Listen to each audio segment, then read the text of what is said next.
a prisoner of war? No, I was not. Did you know anyone in I Vietnam? didn't know anybody who was a prisoner of war.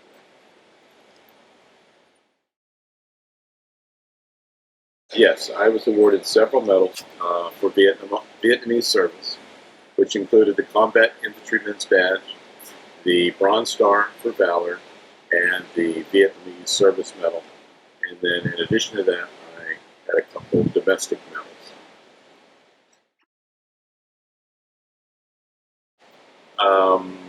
And the one that's important is the um, Bronze Star.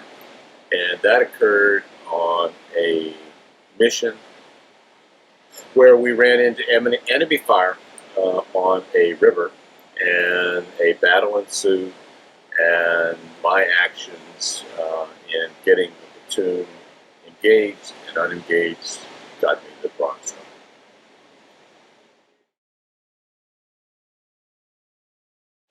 We battle planned all the time.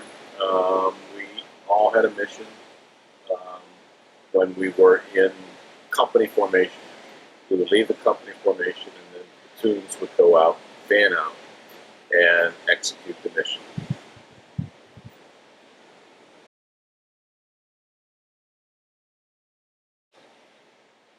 How did you stay in touch with your family?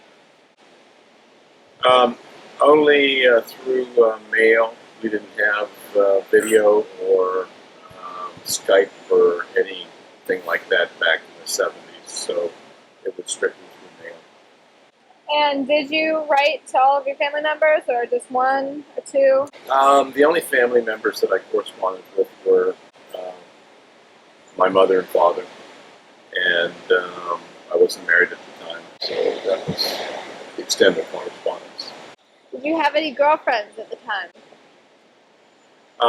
I left without any girlfriends, and when I came back, I started a new life. What was the food like in Vietnam? We ate what is called long range rations, which are called WERPs. They were dehydrated meals that you put water on, and then we ate them in a little pouch. They weren't bad. They were tasty, things like spaghetti and stroganoffs and macaroni cheeses. That kind of stuff. It was good? They weren't bad. What about when you were on breaks? How was the Vietnamese food? This is more personal interest. Oh, well, when we got rotated back to the fire base or rotated back into an R&R situation, it was regular Asian food. It was good. Did you have plenty of supplies? Yeah, we were supplied every I think it was every 7 days. We would have helicopters come in, bring us food and water, and we would fill up and then move on. Did you feel pressure or stress? Did I feel pressure or stress? Yeah, all the time. All the time? Yeah. The whole time you were there? Pretty much, yeah. Have you felt that type of pressure or stress since then? No, it was a different kind of pressure. I was mainly concerned that I would get everybody in my platoon back home alive. Was there something special or superstitious that you did for good luck? The only thing that became apparent to me in the tour was that anytime you got to running clean water, you were very likely to stumble upon some North Vietnamese army. Water was always the key.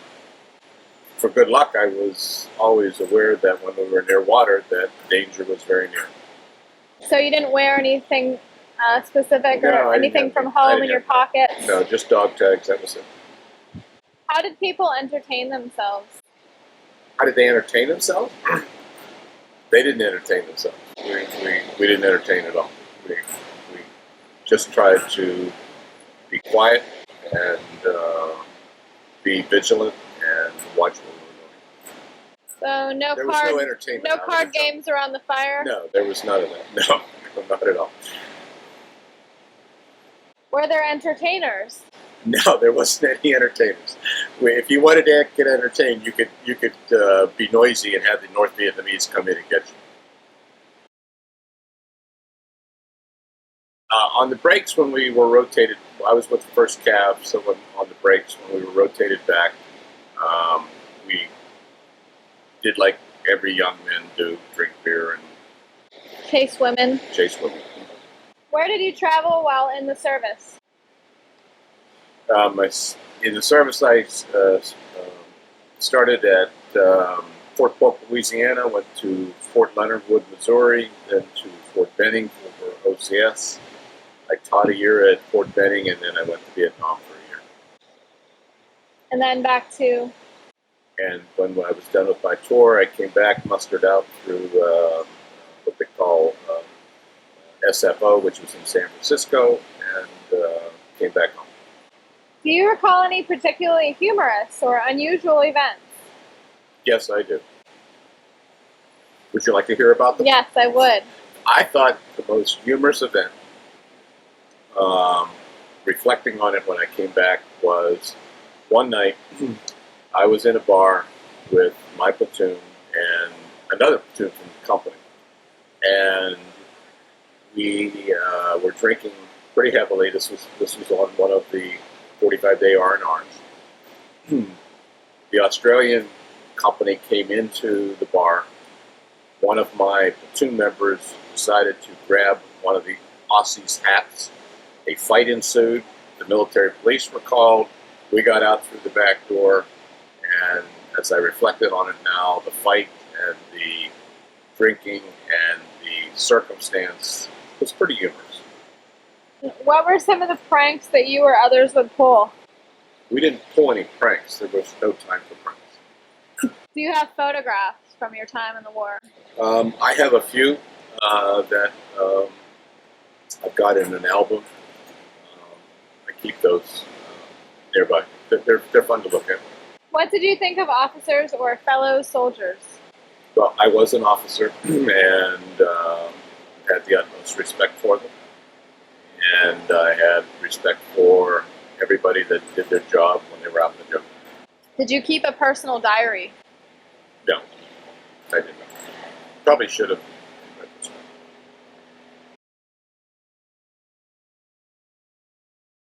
Okay, do you recall the day your service ended? I recall it vividly. In fact, there was a couple days before I left Vietnam. The day that I left, a helicopter came into the jungle, picked me up and one other member of my platoon. There was, of course, the pilot and the co-pilot and a gunner on the back. We left the jungle. We kind of did a circle around the platoon that I was leaving.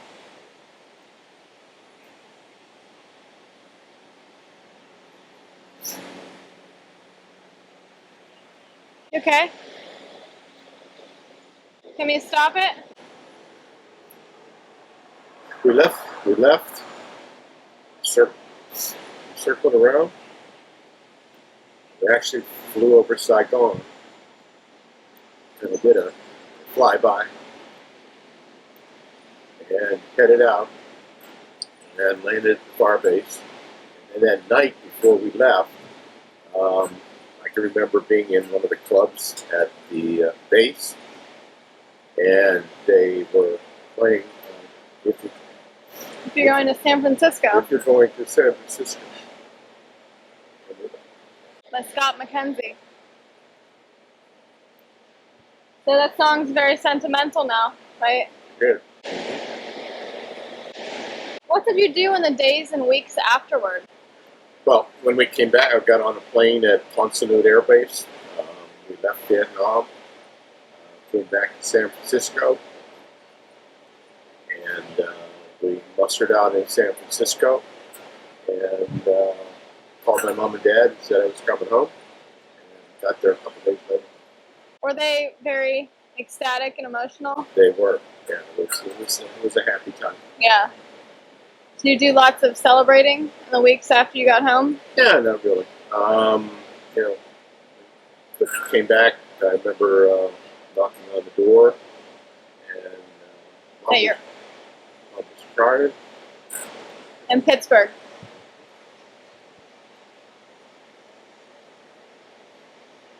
And did you work or go back to school? Oh no, I went back to Other side.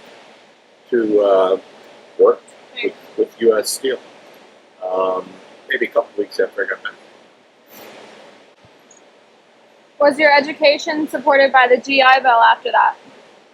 Well, yeah. As a matter of fact, when I started working for U.S. Steel, then I went and got my master's degree, and the GI Bill paid for my education.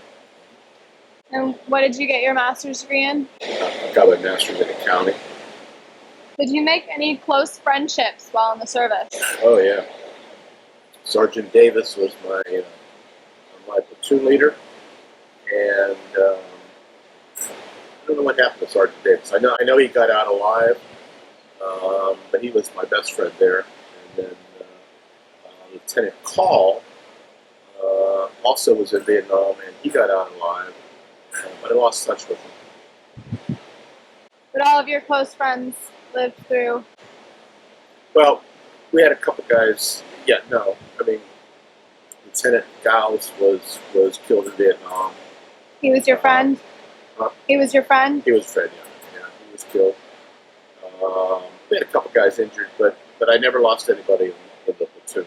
Did you join a veterans organization? When I came back, I stayed in the reserves for 4 years, and then after that, What did you go on to do as a career after the war? After the war, I went back to the company that I was with before I went to Vietnam, which was U.S. Steel. They were most gracious to take veterans back into their employment, and since then had a career of 40-some years. Did your military experience influence your thinking about war or about the military in general? Well, I think so. I think the military is a good character builder. I think it helped me in later years, and yeah, there's definitely an appreciation for that. I do think that non-combat military people may overplay their importance in life. I don't think that unless you've been in combat, you really understand what war is all about. You have habits of daily life that seem to be influenced by your military days. Like, for example, you Well, always get up early. I'm compulsive. Everything in its place.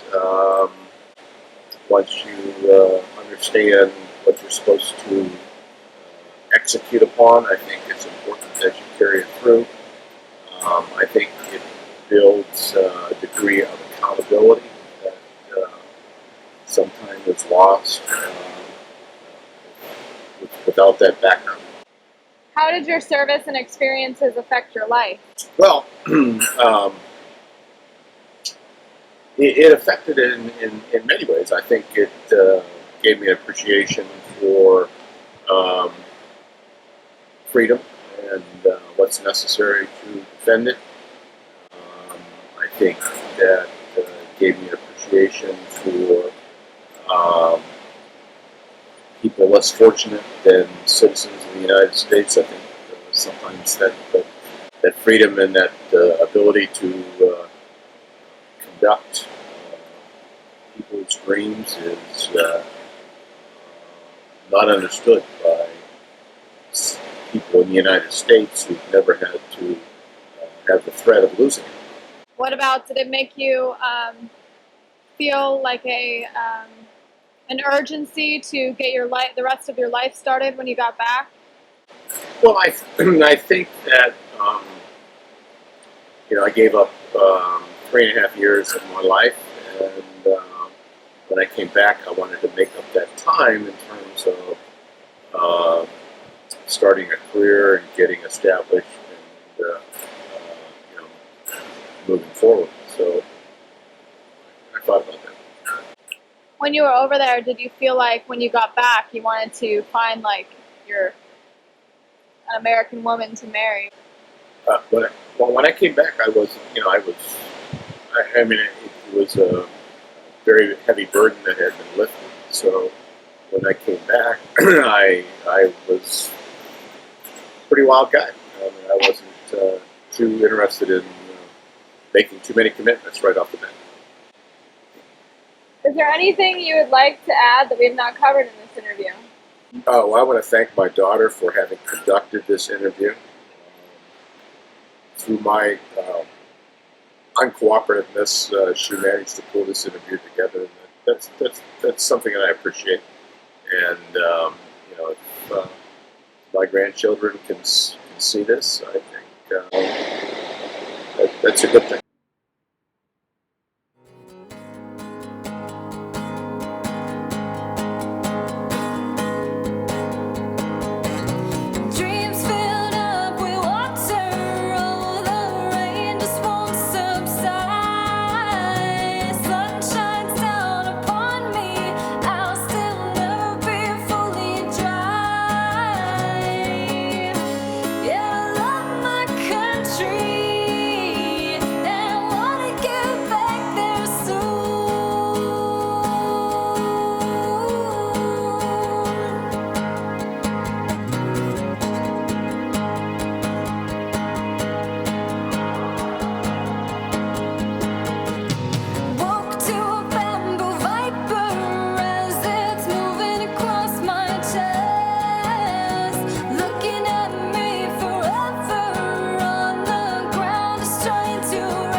Tree